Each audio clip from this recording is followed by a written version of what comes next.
నా పేరు మునగాల అంతిరెడ్డి, గ్రామం దామరభీవనపల్లి, మండలం మర్రిగూడ, జిల్లా నల్గొండ, తెలంగాణ స్టేట్. నేను 2013 జూలై 31గా గ్రామ పంచాయతీ సర్పంచ్గా ఎన్నిక కావడం జరిగింది. నేను ఎన్నికయ్యే నాటికి మా ఊరు ఒక శ్మశానం దిబ్బలాగా ఉండేది. రోడ్స్ లేవు, బజార్లు లేవు, బిల్డింగులు లేవు, ఏది చూసినా కూడా ఎటు చూసినా ఒక మట్టి దిబ్బలాగా ఉండేది ఊరు. అన్నీ ఆక్రమించి, రోడ్లు ఆక్రమించి, మురికి గుంతలు, కాలువ, డ్రైనేజ్ లేకుండా, రోడ్లు లేకుండా మొత్తం ఉండే. నేను సర్పంచ్ అయిన తర్వాత 1 సంవత్సరం కాంగ్రెస్ గవర్నమెంట్ ఉండే. నెక్స్ట్ 2014లో టీఆర్ఎస్ వచ్చిన తర్వాత టీఆర్ఎస్లో జాయిన్ కావడం జరిగింది. మేము అప్పుడు టీడీపీలో ఒక 5 మంది సర్పంచ్లు, 5 మంది ఎంపీటీసీలను గెలిచి ఉంటే, నేను సర్పంచ్ల ఫోరం ప్రెసిడెంట్గా ఉంటుంది, మండల సర్పంచ్ల ఫోరం ప్రెసిడెంట్గా ఉంటుంది. నా ఆధ్వర్యంలో 10 మందిని టీఆర్ఎస్లో చేరడం జరిగింది. కూసుకుంట్ల ప్రభాకర్ రెడ్డి గారి ఆధ్వర్యంలో టీఆర్ఎస్లో చేరడం జరిగింది. ఎందుకు చేరామంటే పార్టీ మారి టీడీపీ అనేది తెలంగాణలో కనుమరుగైపోయింది. స్టేట్ సపరేట్ అయిపోయిన తర్వాత గ్రామం డెవలప్ కావాలంటే, కంపల్సరీ అభివృద్ధి కావాలంటే గవర్నమెంట్ ఉన్న చోటికి చేరాల్సిందే. ఆ డెవలప్మెంట్ దృష్టిలో పెట్టుకొని కూసుకుంట్ల ప్రభాకర్ రెడ్డి గారు సొంతంగా మా ఇంటికి వచ్చి నన్ను ఆహ్వానించడం జరిగింది. నేను మా 5 మంది సర్పంచులు ప్లస్ 5 మంది ఎంపీటీసీలతో సహా ఒకేసారి పార్టీలో జాయిన్ కావడం జరిగింది. జాయిన్ అయినాక మండల సర్పంచ్ల ఫోరం ప్రెసిడెంట్గా నన్ను ఎన్నుకున్నారు.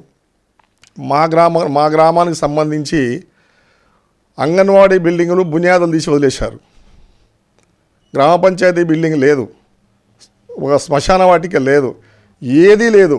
ఏమైనా ఉన్నదంటే ఒక రేకుల షెడ్ గ్రామ పంచాయతీ ఒక 2 అరలు ఉండే, అందులో చైర్ లేదు. నేను సర్పంచ్ అయ్యేసరికి చైర్ లేదు, టేబుల్ లేదు, ఏం లేదు. అందులో చైర్లు కూడా తీసేశారు. నేను సర్పంచ్గా అయిన తర్వాత మొట్టమొదటిసారి 4 అంగన్వాడీ బిల్డింగులు, 1 గ్రామ పంచాయతీ నిధుల నుండి, 3 ఎన్ఆర్జీఎస్ నిధుల నుండి, మా కమ్మగూడ 2 తండాలు ఉంటాయి, మా ఆమ్లెట్స్ కమ్మగూడ 2 తండాలలో 2 అంగన్వాడీలు, భీమనపల్లి గ్రామంలో 2 అంగన్వాడీలు, 4 అంగన్వాడీ బిల్డింగ్ను ఫస్ట్ టైం తీసుకొని చేయడం జరిగింది. తర్వాత పశువుల దవాఖానా కూడా ఊరికి ఉండాలని చెప్పి దాన్ని మంజూరు చేయించి దాన్ని కూడా పూర్తి చేయడం జరిగింది. ఇంకొకటి మత్స్యకార బిల్డింగ్ కూడా మత్స్యకార సహకార సంఘం నుంచి వాళ్ళు ల్యాండ్ ఇచ్చినారు.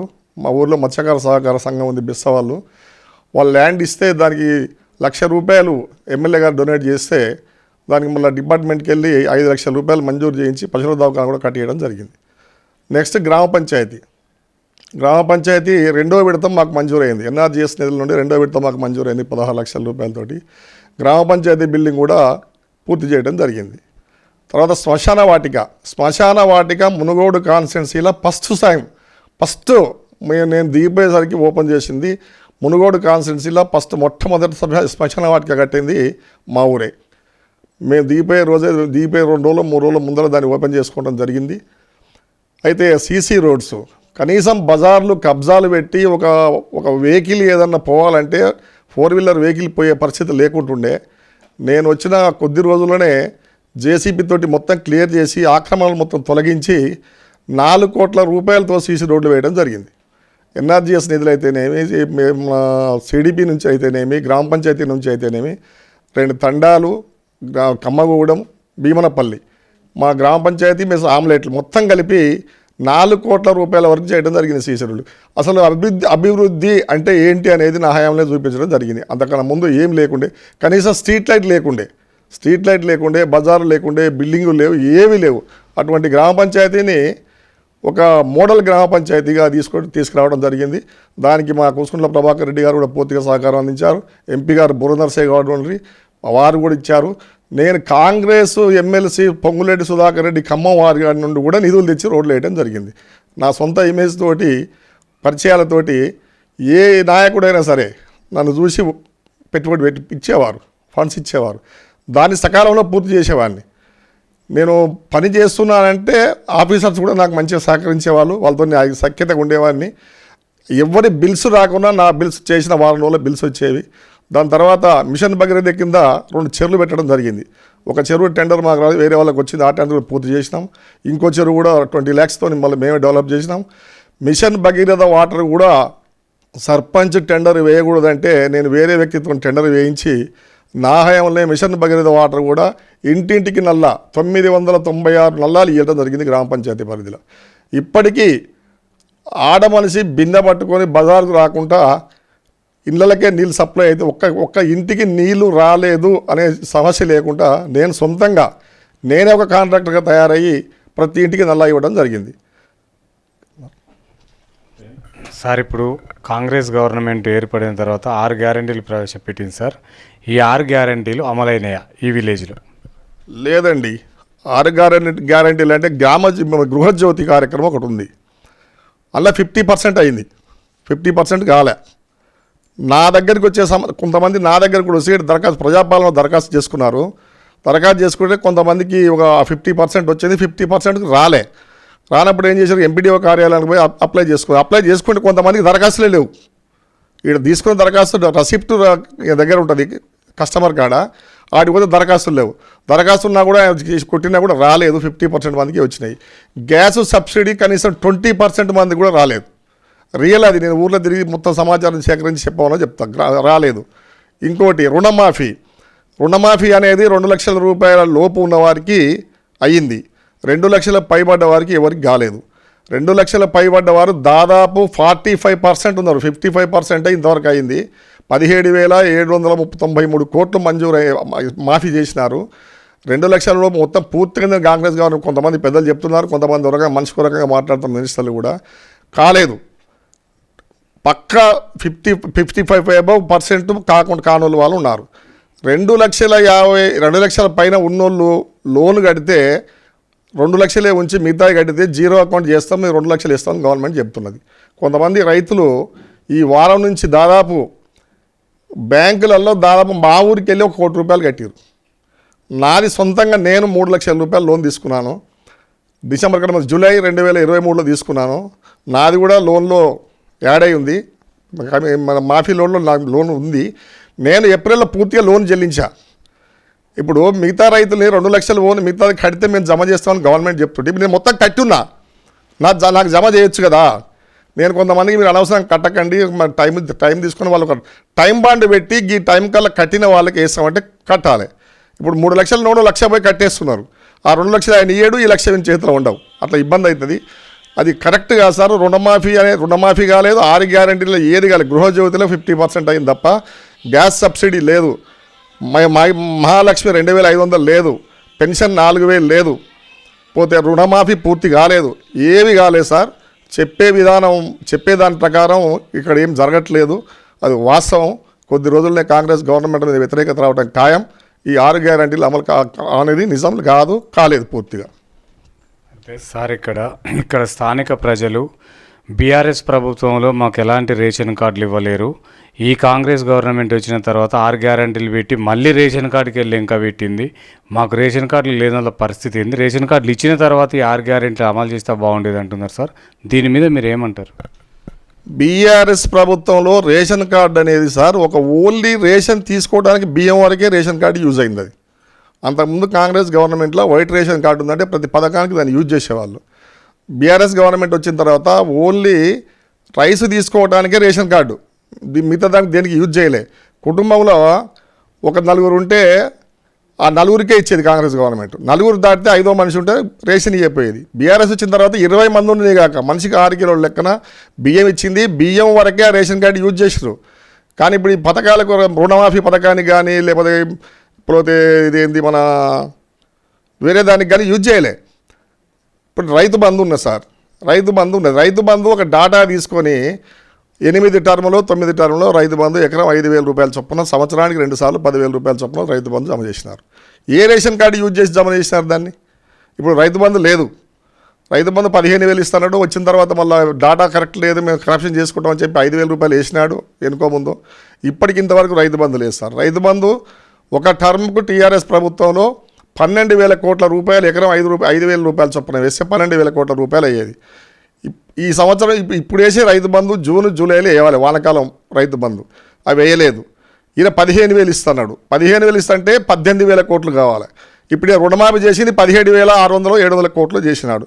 రైతు బంధు వేసే డబ్బులు తప్ప, రైతు బంధు ఆపి రుణమాఫీ చేసినాడు తప్ప అదనంగా రుణమాఫీ చేసిన ఒక్క రూపాయి కూడా లేదు. అది ప్రభుత్వానికి కూడా తెలుసు. ఇది బోగస్. రైతు బంధు అంటే ఏ స్థాయిలో ఉన్నోనికి ఆ స్థాయిలో రైతు బంధు వచ్చేసరి పెట్టుబడికి అవసరం వచ్చేది. ఇప్పుడు రుణమాఫీ అనేది 50% మందికి అయింది, 50% మందికి కాలేదు. ఎవరు ఉత్సాహంగా లేరు, ఎవరు సంతోషంగా లేరు. కాకపోతే ఇప్పుడు రైతు బంధు ఇంకా వచ్చే నెలలో మళ్ళీ నెలలో వేయచ్చు. 2 లక్షల పైన ఉన్న వాళ్ళు రుణమాఫీ అయింది మాత్రం ఇప్పుడు అంతలో అయ్యే సూచనలు ఇంకా కనపడతలేదు. బడ్జెట్ వివరాలు చూస్తే ఖచ్చితంగా గవర్నమెంట్ ఇచ్చిన మాట ప్రకారం 2 లక్షల పైన ఉన్న వాళ్ళకి కూడా పై ఓను 2 లక్షల రూపాయలు బ్యాంక్ అకౌంట్లో వేయండి. వేసే బ్యాంకర్సే మిగతా కడితే లోన్ రెన్యువల్ చేస్తున్నాడు. ఇప్పుడు మీరు వేయండి, మీరు కట్టండి, నేను వేస్తానంటే ఎంతవరకు కరెక్ట్ అది? ఇప్పుడు కేసీఆర్ గారు 1 లక్ష రూపాయలు రుణమాఫీ కొంత చేసినప్పుడు నీకు రేషన్ కార్డు యూజ్ చేయలేదు, కుటుంబంలో ఎంతమంది ఉన్నారో యూజ్ చేయలేదు, 1 లక్ష రూపాయలు అకౌంట్లో వేసినారు. వాడు 2 లక్షల బ్యాంక్ ఉంటే బ్యాంకర్స్ మిగతా 1 లక్ష రూపాయలు రికవరీ చేసుకొని మళ్ళీ లోన్ రెన్యువల్ చేసినారు వాళ్ళు. ఇప్పుడు మీరు వేసే 2 లక్షల రూపాయలు అకౌంట్లో ప్రతి రైతుకి అకౌంట్లో వేస్తే మిగతా బ్యాలెన్స్ బ్యాంకర్స్ కట్టుకున్నాక రెన్యువల్ చేస్తారు. కానీ మీరు కట్టండి మేము వేస్తామంటే బేగబడి కట్టున్నాం. రైతులు ఎక్కడ వేస్తారు, ఎప్పుడు వేస్తారు? అది కరెక్ట్ కాదు సార్. రైతు బంధు వేయాలి ఖచ్చితంగా. రైతు రుణమాఫీ కూడా పూర్తి స్థాయిలో 2 లక్షల పైన ఉన్న వాళ్ళకు కూడా సరే రేషన్ కార్డు యూజ్ చేసుకుంటే రేషన్ కార్డు పరంగా తీసుకోండి. రేషన్ కార్డు లేకుండా ఉన్న వాళ్ళు దాదాపు మా గ్రామ పంచాయతీ పరిధిలో చూస్తే 10 మంది కన్నా ఎక్కువ లేరు సార్. రేషన్ కార్డు లేని వాళ్ళు మా గ్రామ పంచాయతీలో 10 మంది కన్నా ఎక్కువ లేరు. పెళ్ళిళ్ళైన వారు కొంతమంది ఉంటే పెళ్ళిళ్ళైన వారు ఒక ఇంట్లో 2-3 ఉంటే భార్యాభర్త లోన్ తీసుకున్నారు. ఆ పిల్ల కొడుకులు కోడలు లోన్ తీసుకోలే. భార్యాభర్త రేషన్ కార్డులో ఉంటారు, తీసుకుంటే వాళ్ళే 2 లక్షలు దాటి ఉన్నాయి. ఇక రేషన్ కార్డు అనేది తప్పు. రేషన్ కార్డు యూజ్ చేసి ఎంతమంది ఒక 10 మంది కన్నా ఎక్కువ మైనస్ అయ్యేటోళ్ళు లేరు. సరే వీళ్ళు రేషన్ కార్డు లేకున్నా తర్వాత ఎంక్వైరీ చేసి డోర్ టు డోర్ ఎంక్వైరీ చేసి రేషన్ కార్డు లేకున్నా రైతు పాస్ పుస్తకం సార్ వేస్తామంటారు, సంతోషం, అట్లా వేయాలి. కానీ రైతు రుణమాఫీ కూడా 50% అయింది. 6 గ్యారంటీలలో ఏది పూర్తిగా అమలు కాలేదు. ఖచ్చితంగా శుద్ధ అబద్ధం సార్, ఏది రుణమాఫీ కాలేదు సార్. ఈ గవర్నమెంట్ ఇప్పుడు నియోజకవర్గానికి 3,500 ఇందిరమ్మ ఇండ్లు ఇస్తా అంటుంది సార్. మీరు 10 సంవత్సరాలు ఉన్నారు, ఈ కాన్స్టిట్యున్సీకి ఎన్ని డబల్ బెడ్రూమ్ ఇండ్లు ఇచ్చారు సార్? నేను సర్పంచ్గా ఎన్నికైన కాకముందు కాంగ్రెస్ గవర్నమెంట్లో మా గ్రామ పంచాయతీకి 120 ఇండ్లు మంజూరై ఉండే. మంజూరు అంటే వివిధ దశల్లో ఉండే. అప్పుడున్న లీడర్లు వాళ్ళను అప్పుడు ఒక వ్యవస్థ ఏముండేదంటే మన హౌసింగ్ ఏఈ ఉండేది.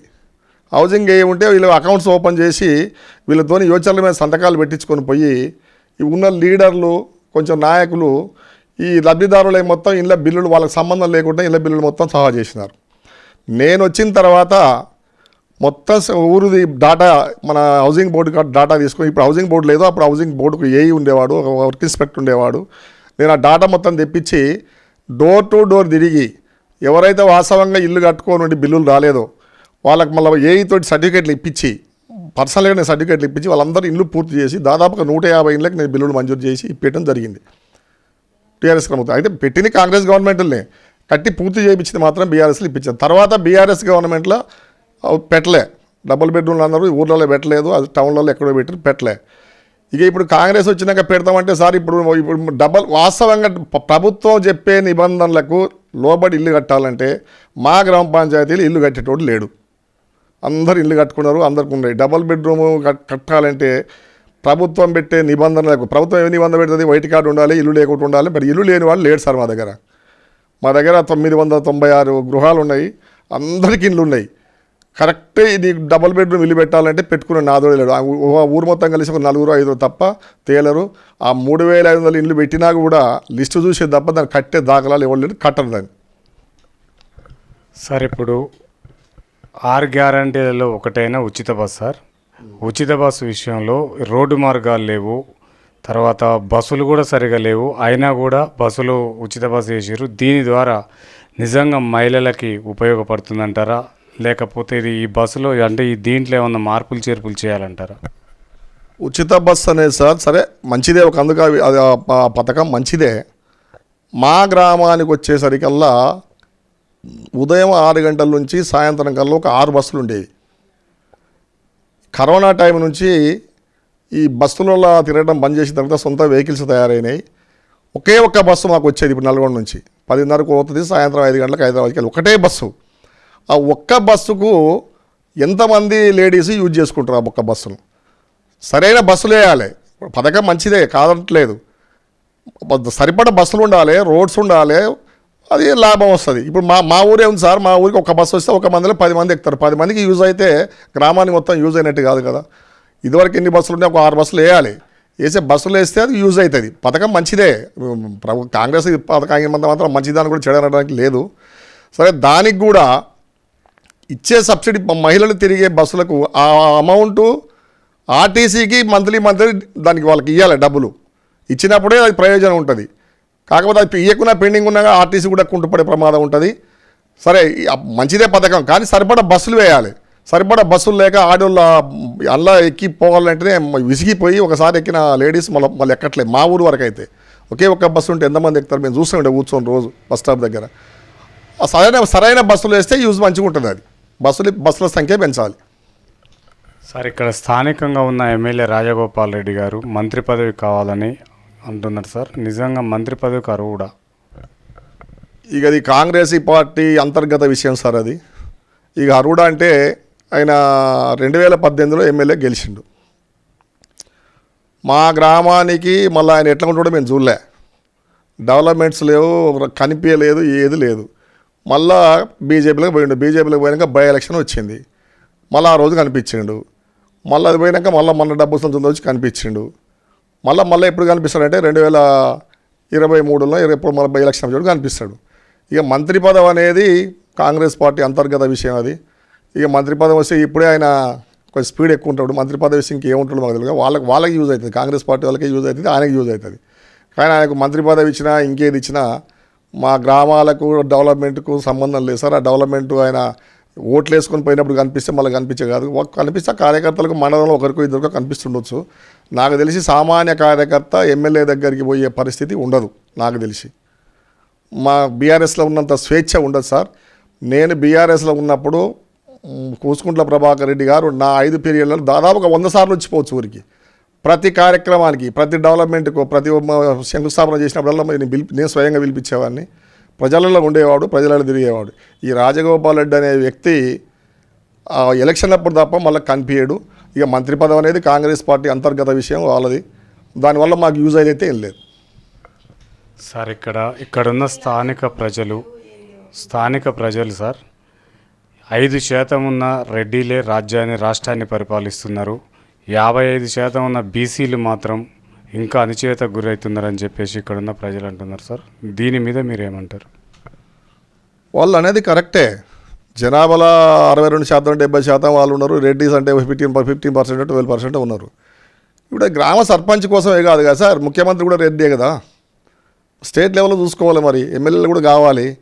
ఈ ఎమ్మెల్యేలు అయ్యేటప్పుడు సభ్యులు లేదు, ఎంపీలు అయ్యేటప్పుడు సభ్యులు లేదు, ముఖ్యమంత్రులకు సభ్యులు లేదు, ప్రధానమంత్రులకు సభ్యులు లేదు, గ్రామ పంచాయతీ సర్పంచ్ వచ్చేసరికల్లా బీసీలు అంటే వాళ్ళకు కూడా అధికారం ఉంది, ఉండొచ్చు.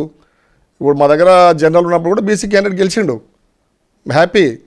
బీసీలో ఉండవచ్చు, రాజ్యాధికారం సంపాదించుకోవచ్చు, సర్పంచ్ కావచ్చు, ఎంపీటీసీ కావచ్చు, ఎవరైనా ఉండొచ్చు. ఊరు డెవలప్మెంట్ చేసే వాళ్ళు ఎవరైతే ఉంది. కులాల ప్రాతిపాదికన రాజకీయాలు చేయడం కరెక్ట్ కాదు. బీసీలు కానీ, ఎస్సీలు కానీ, ఎవరు కానీ, ఓసీలు కానీ ఎవరికి అవకాశం వచ్చినట్టు వాళ్ళకి వస్తుంది. జనరల్లో కూడా బీసీలు పోటీ చేయొచ్చు కదా సార్. బీసీలు చేస్తే మేము ఒకసారి గెలిచిండు. 2006లో గెలిచిండు. బీసీ సర్పంచ్ గెలిచిండు. ఇక్కడ ఏం కాదనట్లేదుగా. ఆ బీసీ ఒక్కడే ఉన్నాడు, 300 కాపు ఒక్కిల్లే ఉంది, గెలిచిండు. బీసీలు కూడా రేపు జనరల్ సీట్ అవుతుంది. మా జనరల్ సీటే కాబోతుంది, జనరల్ సీట్ అవుతుంది. బీసీలు కూడా గెలిచామంటే హ్యాపీ. కానీ ఆ బీసీలు ఎంతవరకు ఐక్యతగా ఉంటారు? జనరల్ సీటీలో బీసీ చేసిండంటే ఒకటే బీసీ ఉండాలి. మళ్ళీ బీసీలలో ఒక 4 కొట్లాడి వాళ్ళు కొట్లాడి మళ్ళీ ఎక్కడ పోతుంది సార్? మళ్ళీ ఓసీ కాడికి పోతుంది. బీసీల రాజ్యం రావాలంటే మాకు కూడా హ్యాపీ. అనగారిన కులాలు ఉంటారు, 4 రకాలు ఉంటారు, ఆర్థికంగా లేని వాళ్ళు ఉంటారు, ఉండొచ్చు. కానీ వాళ్ళు రాజ్యాధికారం దిశగా పయనించాలి. ఒక గ్రామ పంచాయతీకి వచ్చేసరికి మేము బీసీలో 4 కూర్చొని మాట్లాడటం కాదు. ముఖ్యమంత్రి ఎందుకు కాకూడదు బీసీ? ఒక ముఖ్యమంత్రి బీసీ ఎందుకు కాకూడదు? ఇప్పుడు 3 మినిస్టర్లు రెడ్డిస్ ఉన్నారు, ఒక ముఖ్యమంత్రి రెడ్డి ఉన్నాడు. చూస్తే వాళ్ళ దామాష ప్రకారం బీసీలు ఉన్నారా? రాజ్యాధికారం దిశగా చూడాలి. కానీ కులాల ప్రాతిపాదికన రాజకీయాలు చేయటం అనేది నా ఉద్దేశంలో కరెక్ట్ కాదు. ఎవరికి అవకాశాలు వచ్చినప్పుడు వాళ్ళకి అవకాశాలు వస్తాయి. బీసీలు కూడా హ్యాపీగా ఎదగాల్సిందే, సంతోషం. నా దృష్టిలో వాళ్ళు కూడా ఎదగాల్సిందే. Be happy. సార్, ఇక్కడ సర్పంచ్ ఎన్నికలు అయిపోయి ఒక 8 మంత్స్గా వస్తుంది సార్. స్పెషల్ ఆఫీసర్లను పెట్టిన తర్వాత ఇక్కడ అభివృద్ధి కూడా కుంటుపడుతుంది. ఆ స్పెషల్ ఆఫీసర్లు కూడా ప్రజలకు అందుబాటులో ఉండలేరు. వాళ్ళ సమస్యలు చెప్పుకోవడానికి కూడా ఎక్కడ చెప్పుకోవాలని అర్థం కాని పరిస్థితి సార్. ఇప్పుడు ఎక్కడ జాప్యం జరుగుతుంది సర్పంచ్ ఎన్నికలు కావాలంటే? ఈ స్పెషల్ ఆఫీసర్ల ద్వారా అభివృద్ధి చెందుతుందా? స్పెషల్ ఆఫీసర్లు అనే వాళ్ళ ద్వారా అభివృద్ధి చెందనేది తప్పు. ఇప్పుడు గ్రామ పంచాయతీ ఎలక్షన్ కానీ సెంట్రల్కి వెళ్ళి వచ్చే నిధులు రావు గ్రామ పంచాయతీకి. స్టేట్ గవర్నమెంట్ నిధులు ఇవ్వట్లే. గ్రామ పంచాయతీకి ఏమి నిధులు ఉంటాయి, ఇంకా జనరల్ ఫండ్ అంతంత మాత్రం వస్తుంది. ఆ నిధులతోటి ఇప్పుడు మా గ్రామ పంచాయతీకి పారిశుద్ధ్య కార్మికులు 6 పారిశుద్ధ్య కార్మికులు ఉన్నారు. వాళ్ళకు మంత్లీ 60,000 రూపాయలు జీతం వాళ్ళకే కావాలి. కరెంటు బిల్లులు, మోటార్ బిల్లులు, లైట్ల బిల్లులు, మొత్తం గ్రామ పంచాయతీ బిల్డింగ్ అన్ని గ్రామ పంచాయతీకి సంబంధించి ఉన్న ఎలక్ట్రికల్ బిల్లులు 1,00,000 రూపాయల దాకా బిల్లులు వస్తాయి. నాకు తెలిసి 1,00,000 రూపాయలు కరెంటు బిల్లులు, 60,000 రూపాయలు మా మున్సిపల్ పారిశుద్ధ్య కార్మికుల బిల్లులు, 1,60,000 రూపాయలు ఒక మంత్లీ ఖర్చే ఉంది. ఇప్పుడు ఈ ఎలక్షన్ కాకపోతే సెంట్రల్ గవర్నమెంట్కి వచ్చే ఫండ్స్ రావు, స్టేట్ గవర్నమెంట్ ఇవ్వదు. ఓన్లీ జనరల్ ఫండ్ అంటే వాళ్ళు ఏం డెవలప్ చేస్తారు సార్? ఏం డెవలప్ చేయలేరు. కాదు, ఎలక్షన్ పెడితేనే స్టేట్ గవర్నమెంట్ సెంట్రల్ గవర్నమెంట్ నిధులు వస్తే తప్ప గ్రామ పంచాయతీలు అభివృద్ధి చెందటం కానీ వాళ్ళు పారిశుద్ధ్య కార్మికుల పారిశుద్ధ్య కార్మికులకు దాదాపు ఇప్పుడు 4 నెలలు జీతాలు లేక వాళ్ళు మొత్తుకుంటున్నారు. ఇక పంచాయతీ కార్యదర్శి ఏం చేస్తారు సార్? వచ్చి గాడు ఒక మోరీ బయటికి పెట్టారు బాబు అంటే వానికై చూస్తాడు, వానికై చూసి వెనక మళ్ళీ మాజీ సర్పంచ్ కల్లా చూస్తాడు. ఇటు మనోడా వాళ్ళోడా, ఇటు వాళ్ళోడు అంటే ఏమైనా పోతాడు, మనోడు కాదంటే మన ముషి అంటాడు. వాళ్ళు చేసే పరిస్థితులు లేరు. సర్పంచ్ వ్యవస్థ మళ్ళీ సర్పంచ్ ఎన్నికై సర్పంచ్ వస్తే తప్ప గ్రామాలలో అభివృద్ధి అనేది జరగదు. పారిశుద్ధ్యం కూడా పడికేసింది. గ్రామాలు మళ్ళీ పాతకాలం లెక్క అయితే ఇట్లనే ఉంటాయి.